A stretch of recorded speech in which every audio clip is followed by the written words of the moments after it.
Je sais bien que rien n'est simple aujourd'hui chez les Républicains, mais au fond, qui est le vrai Guillaume Pelletier? C'est important que les électeurs le sachent si vous prétendez à la présidence du parti. Je suis un jeune Français avec ses doutes, ses échecs, ses erreurs, ses contradictions.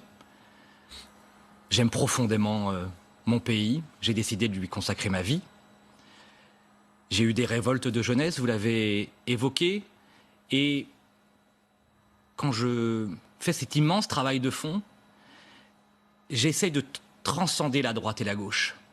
Moi, les deux valeurs auxquelles je crois, qui sont ma cohérence et ma constance depuis très longtemps et que personne ne pourra jamais m'enlever.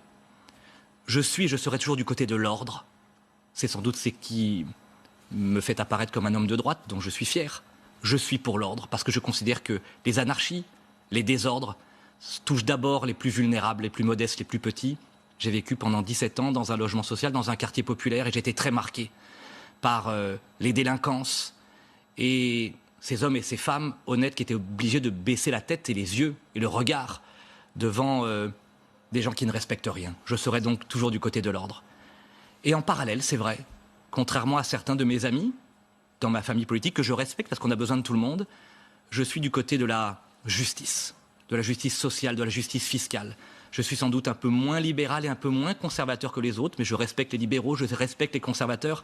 Je considère que le grand enjeu pour la société française, si on veut réconcilier les Français les uns avec les autres, c'est la valeur travail. C'est de récompenser ceux qui bossent, ceux qui font des efforts, ceux qui en ont fait, les retraités, ceux qui veulent en faire aujourd'hui au chômage.